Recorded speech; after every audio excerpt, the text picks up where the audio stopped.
সুপ্রিয়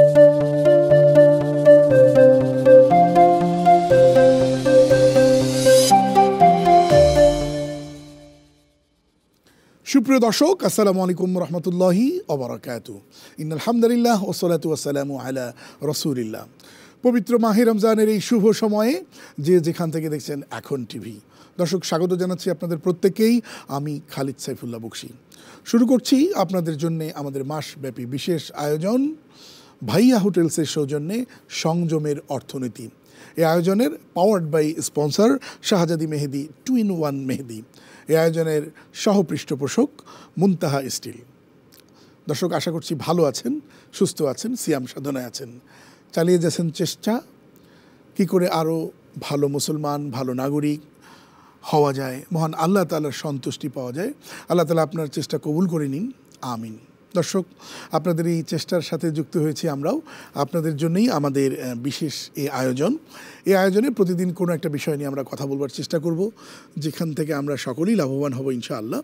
তো আলোচনা করবার জন্যে আমাদের সাথে যুক্ত হয়েছেন বিশিষ্ট আলেম দ্বীন, বিশিষ্ট ইসলামিক স্কলার, জগন্নাথ বিশ্ববিদ্যালয়ের সম্মানিত সহযোগী অধ্যাপক ডক্টর রেজাউল হোসেন আছেন আমাদের স্টুডিওতে। স্বাগত আপনাকে। আসসালামু আলাইকুম। ওয়ালাইকুম আসসালাম ওয়া রাহমাতুল্লাহ। দর্শক, সুদূর মালয়েশিয়া থেকে আমাদের সাথে যুক্ত হয়েছেন শেখ আব্দুর রহমান, যিনি পিএইচডি গবেষক, ইসলামিক থট অ্যান্ড সিভিলাইজেশন, যিনি পিএইচডি গবেষণা করছেন IIUM মালয়েশিয়াতে। শেখ, স্বাগত আপনাকে। আসসালামু আলাইকুম রহমতুল্লাহ। ওয়ালাইকুম আসসালাম ওয়া রাহমাতুল্লাহি ওয়া বারাকাতুহু। শেখ, আপনি নিশ্চয়ই শুনেছেন যে আজকে আমরা যে বিষয়টি নিয়ে আমরা কথা বলতে চাই, আপনার কাছে আমরা আসবো ইনশাআল্লাহ। শুরুতেই আসছি ডক্টর রেজাউল হোসেন আপনার কাছে। মসজিদ, মাদ্রাসা এগুলো রাষ্ট্র করবে নাকি নাগরিকরাই গড়বে? কোনটি নির্দেশনা আছে বা আবহমানকালের সংস্কৃতি কি দেখে আসছেন আপনি ইসলামের যুগে বা অন্যান্য যুগে? জি, ধন্যবাদ মোহতারাম আপনাকে। আল্লাহ শুকর, আলহামদুলিল্লাহ, আসসালাতু ওয়াসসালামু আলা রাসূলিল্লাহ ওয়া বা'দ। যে বিষয়টি উত্থাপন করেছেন আপনি, এটা আমাদের খুবই একটা বাস্তবতা। আমরা যে বাস্তবতাটা দেখছি, ইসলাম সেটার দৃষ্টিকোণটা কী সেটাও আমাদের আসলে অনেকের অজানা। দেখুন, আমরা যদি মদিনার রাষ্ট্রের দিকে তাকাই তাহলে এর উত্তর আমরা পেয়ে যাব। নবী মুহাম্মদ সাল্লাল্লাহু আলাইহি ওয়াসাল্লাম তিনি কি করলেন? তিনি মসজিদে নববী করলেন, মসজিদে কুবা বানালেন, প্রথম মসজিদ।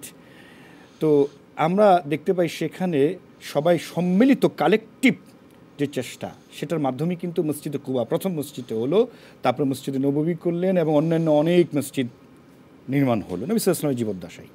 তো এই যে মসজিদগুলি, এটি শুরুতেই যেটা আমরা দেখতে পাই যে এখানে আনসার এবং মুহাজির সাহাবাগণ তারা সবাই কন্ট্রিবিউট করেছেন। হ্যাঁ, অবশ্যই এটা করতে হবে। এবং নবী সাল্লাল্লাহু আলাইহি ওয়াসাল্লামের অসংখ্য হাদিসও আমরা পাবো যে মসজিদ নির্মাণের যে সওয়াব সেটা আমরা জানি। সেটা ইসলামের প্র্যাকটিসিং বা ইসলাম যখন ক্ষমতায়নে যায়নি, কিন্তু যখন ইসলাম শাসন ব্যবস্থা হয়ে গেল, তখন কি জনগণ মসজিদ বানাবে, মসজিদ মাদ্রাসা শিক্ষাঙ্গন বানাবে, নাকি রাষ্ট্রের দায়িত্বশীল যারা তারা বানাবে? এক্স্যাক্টলি এই উত্তরটাই, অর্থাৎ আমরা দেখি যে আমরা নিজেরা উদ্যোগী হয়ে মসজিদ নির্মাণ করব, অর্থাৎ এই প্র্যাকটিসটা যেমন দেখতে পেলাম সিরাতে, আমরা দেখতে পেলাম অ্যাট দ্য সেম টাইম যখন মদিনা একটা রাষ্ট্রের কাঠামো তৈরি হলো, আমাদের সেই জিনিসটাকে ফোকাস করতে হবে। রাষ্ট্রীয় কাঠামো যখন হয়ে গেল, তখন রাষ্ট্র দায়িত্ব নেবে এই মসজিদগুলার। এবং শুধু মসজিদ নির্মাণ নয়, মসজিদের যাবতীয় সকল কিছু, যেমন মসজিদের যে একটা সংস্কৃতি, মসজিদে কী থাকে আমরা জানি, মসজিদ হচ্ছে ইবাদতগাহ, আমরা সেখানে নামাজ পড়ব, জানাজা হবে, ইত্যাদি ইত্যাদি। কিন্তু না, মসজিদ হচ্ছে সামাজিক নেতৃত্বের একটা কেন্দ্রবিন্দু। অর্থাৎ সমাজ কীভাবে চলবে, সমাজ সংস্কার কীভাবে চলবে, সমাজ কীভাবে ইসলাহ হবে, সমাজের মানুষকে কীভাবে ইসলামের গাইডেন্স দেওয়া যাবে, এই সকলের কেন্দ্রবিন্দু, সব কিছু কেন্দ্রবিন্দু হওয়ার কথা ছিল মসজিদ। এই প্রসঙ্গে আমরা একটু শেখ আব্দুর রহমান আপনার কাছে আসতে চাই। শেখ আব্দুর রহমান, বাংলাদেশের কালচার আপনি দেখবেন, আমরা আমাদের সমাজ, আমাদের সোসাইটি, আমরা সকলে মিলে মসজিদ বানাচ্ছি, আলহামদুলিল্লাহ, ঠিক আছে। কিন্তু আপনি লক্ষ্য করেন কিনা, আমরা লক্ষ্য করি যে রাস্তাঘাটে, পথে ঘাটে, ময়দানে বাস আটকিয়ে, ট্রাক আটকিয়ে মসজিদের কালেকশন করা হয়, ওয়াজ মাহফিলের কালেকশন করা হয়, এমনকি বাঁশ দিয়ে পথে ঘাটে যানবাহন পর্যন্ত আটকানো হয়। এ বিষয়ে বা এই যে অবস্থাটা, এটাকে ইসলাম কি সমর্থন করে? কি বলবেন আপনি? যদি আমি স্ট্রেট ফরওয়ার্ড বলি, অবশ্যই কখনো যায় না, সোজা কথা। কখনো যাবে না। কারণ আপনি দেখুন, ইসলাম সবসময় নেতৃত্ব দিয়েছে, ইসলাম সবসময় উপরের হাতকে পছন্দ করে। আর নর্ম খুবই গুরুত্বপূর্ণ, ইসলামী হরুফটা খুবই গুরুত্বপূর্ণ।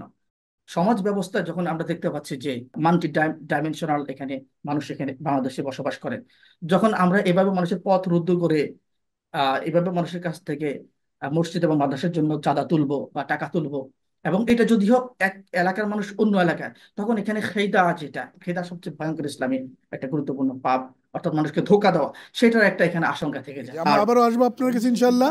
একটা বিরতি নিয়ে আসি। দর্শক, আপনারা দেখছেন ভাইয়া হোটেলসের সৌজন্যে সংযমের অর্থনীতি। এই আয়োজনের পাওয়ার বাই স্পন্সর শাহজাদি 2-in-1 মেহেদি এবং এর সহ পৃষ্ঠপোষক মুনতাহা স্টিল। ছোট একটা বিরতির পর আবার আসছি ইনশাল্লাহ।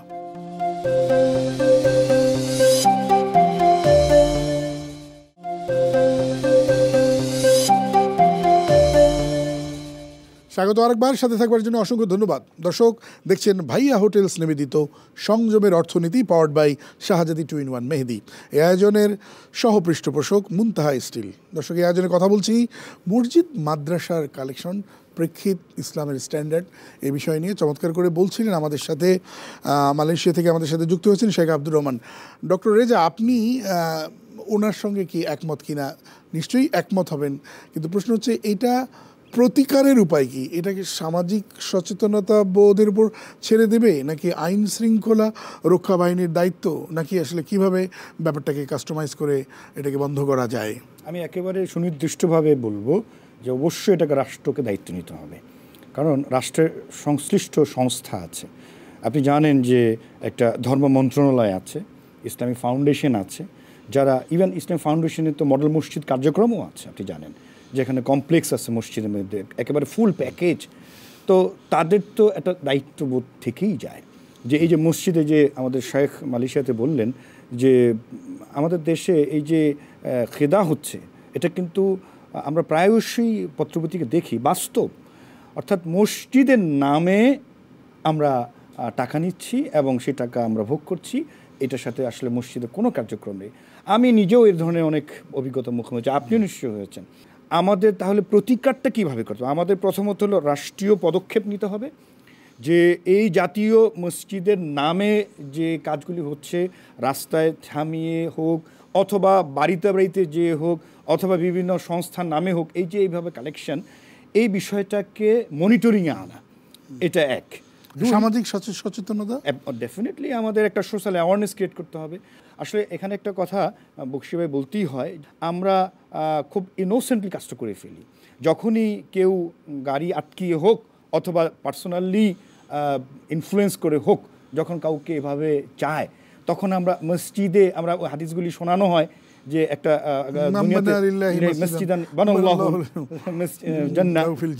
এই যে হাদিসগুলি শোনানো হয়, তখন সাধারণ যারা আমরা মুসলমান, আমরা ইনোসেন্টলি আখেরার কথা ভেবে আমরা দিয়ে দিই। আমরা সেটা খতিয়ে দেখতে চাই না, আমরা তো ফার্দার সেটা ইনভেস্টিগেশন করার সুযোগ আমাদের নেই যে আদৌ সেটা যাচ্ছে কিনা। কিন্তু এটা পয়েন্ট টু বি নোটেড, যিনি সওয়াবের উদ্দেশ্যে দিয়ে দিলেন, আল্লাহ তাআলা তাকে কবুল করে নেবেন। দর্শক, একটা জায়গায় বলি, আপনারা ভুল বুঝবেন না যে মসজিদ মাদ্রাসার কালেকশনের বিপক্ষে আমরা দাঁড়িয়েছি, তা বলছি না। আমরা বলছি পথে ঘাটে রাস্তাঘাটে এক এলাকার কালেকশন অন্য এলাকার কালেকশন, সেটা ঠিকভাবে হচ্ছে কিনা, কর্তৃপক্ষ পাচ্ছে কিনা, ওখানে যাচ্ছে কিনা, সেই জিনিসগুলো বোধহয় ভেবে দেখবার সময় এসছে। আমি একটু শেখ আব্দুর রহমান আপনার কাছে আবারও আসতে চাই যে ইসলামের স্বর্ণযুগ, আমরা যদি ভারতবর্ষেও যখন মুসলমানরা দেশ শাসন করতো বা তার আগেও আমরা যদি দেখি, তাহলে আমরা দেখতে পাই যে মসজিদগুলো কিন্তু রাষ্ট্রের দায়িত্বে, তাদের ইমামদের স্যালারি, খতিবদের স্যালারি, এগুলো কিন্তু রাষ্ট্র কর্তৃকই হয়ে থাকতো। এখন কিন্তু খতিব সাহেবের ওই সামনের কাতারে সেক্রেটারি সাহেবের চেহারার দিকে তাকিয়ে বলতে হয়, আবারও সভাপতির দিকেও তাকাতে হয়, ফলে হক কথা বলা তো বড় কঠিন হয়ে পড়েছে। কি বলবেন আপনি, খুব সংক্ষেপে যদি বলতেন? ছোট একটা উদাহরণ দিতে পারি। আমি তো মালয়েশিয়া আছি, আপনারা জানেন, আলহামদুলিল্লাহ। মালয়েশিয়ার অনেক কিছু আছে আমাদের, আমরা অনুকরণ করতে পারি, আমাদের জন্য অনুকরণীয়। এর মধ্যে এটা খুব গুরুত্বপূর্ণ। মালয়েশিয়ার যত মসজিদ আছে, সকল মসজিদ সরকার কর্তৃক নিয়ন্ত্রিত, এবং ইমাম থেকে শুরু করে এখানে যে সকল ভাইরা কাজ করেন, সেবক আছেন, বিভিন্ন ক্যাটাগরির লোকজন আছেন, এখানে সকলকে সরকার কর্তৃক বেতন দেওয়া হয়। এই জন্য দেখবেন যে মালয়েশিয়াতে কখনো আমরা এরকম কিছু শুনি না, মসজিদ কেন্দ্রিক কমিটি কেন্দ্রিক ঝামেলা হচ্ছে এবং ইমাম নিয়োগ কেন্দ্রিক ঝামেলা হচ্ছে, ইমামকে প্রেশারাইজ করা হচ্ছে, কারণ এখানে সকল কিছু সরকার নিয়ন্ত্রণ করে। আর আমি যদি বাংলাদেশের দিকে তাকাই, এটা সম্পূর্ণ তার বিপরীত। বাংলাদেশ ইসলামী ফাউন্ডেশন আছে, আলহামদুলিল্লাহ, আরো কিছু অর্গানাইজেশন আছে, তারা কাজ করে, বাট প্রকৃতপক্ষে যেভাবে কাজ করা দরকার বা যেভাবে এটাকে ফাংশন করা দরকার, বাংলাদেশে কিন্তু ওরকম হচ্ছে না। আমরা এ পর্যায়ে আপনাকে একটা প্রশ্ন রেখেই বিরতি দিতে চাই। মসজিদের কমিটি কোন বিচারে হবে? তার অনেক টাকা পয়সা আছে, সেটা কোন পথে, দুর্নীতির পথেই আসুক বা হারাম সুদের মাধ্যমে আসুক, টাকা ডোনেশনের বিচারে হবে, নাকি তার শিক্ষা দীক্ষা, তার ব্যক্তিত্ব, তার তাকওয়া, এগুলোর ভিত্তিতে হবে? এই প্রশ্নটা রেখে একটা বিরতিতে যেতে চাই। দর্শক, নিচে ছোট্ট একটা বিরতি, আশা করছি আমাদের সাথেই থাকবেন।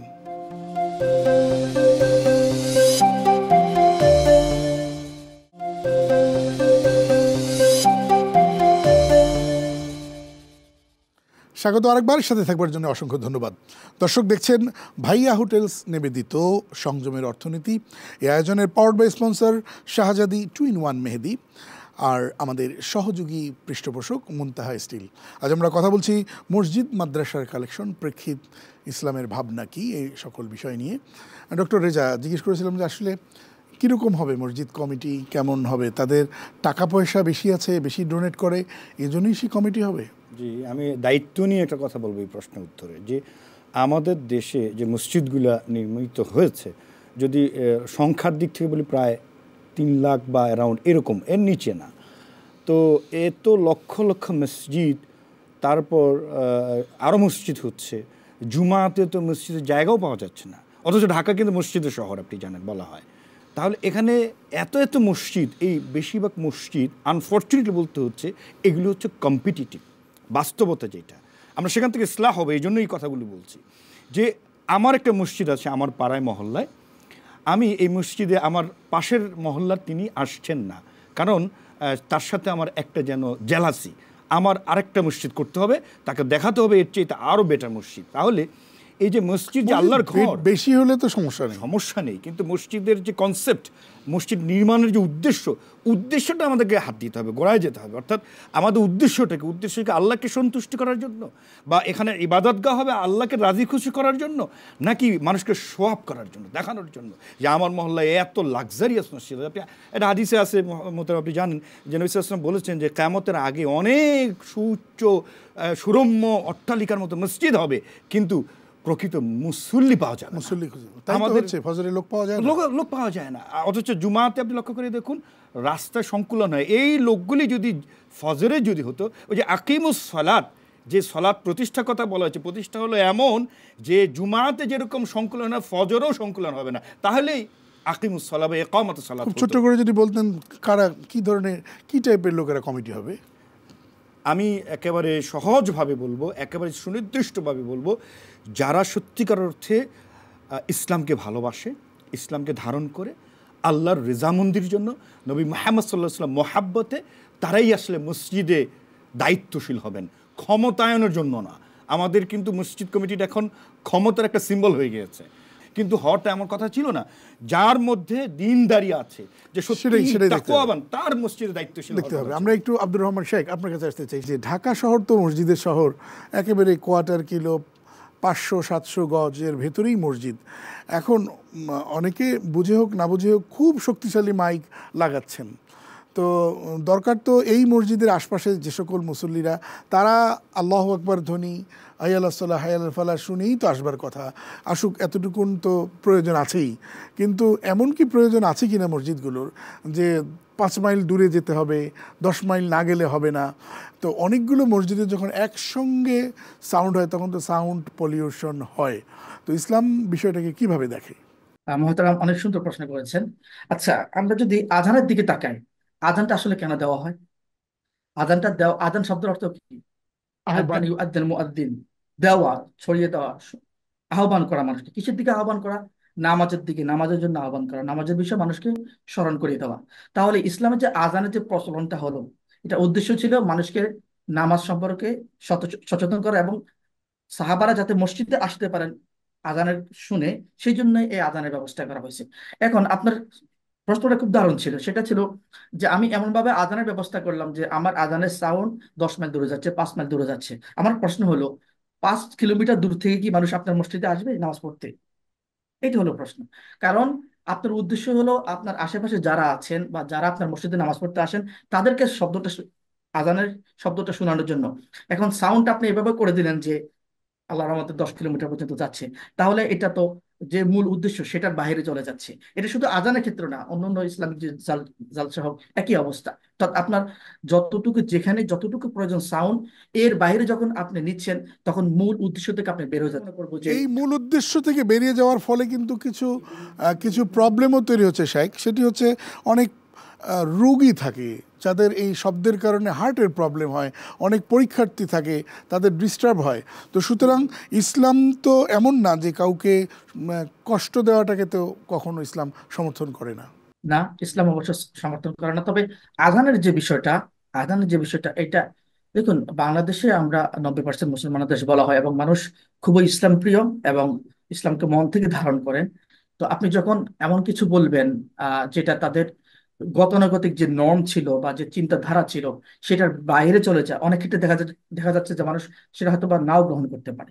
এক্ষেত্রে আমার যে মতামত থাকবে যে বিষয়টা যদি এমন হয় সত্যিকার অর্থে আহ এমন একজন ব্যক্তি আছেন যিনি ক্রনিক ডিজিজ যাকে বলা হয়, দীর্ঘদিন ধরে যিনি অসুস্থ থাকেন, উনি যদি একদম মসজিদের সাথে ওনার ঘরটা থাকেন এবং উনি যদি মসজিদের যে সাউন্ড, আজানের যে শব্দ আছে এর দ্বারা যদি ওনার অস্বস্তি হয় বা ওনার বিরক্তি হয় অথবা উনি কষ্ট পান, তো আমি এখানে প্রেসক্রাইব করবো উনি যেন দূরে কোথাও বাসা নেন। তবে হ্যাঁ, মসজিদ কর্তৃপক্ষের একটা দায়িত্ব আছে, সেটা হলো যে নির্দিষ্ট এরিয়ার বাইরে যাতে তাদের সাউন্ডটা না যায় সেই বিষয়ে তাদের স্মরণ। আমার মনে হয় আমরা মেসেজ পেয়ে গেছি, আলহামদুলিল্লাহ।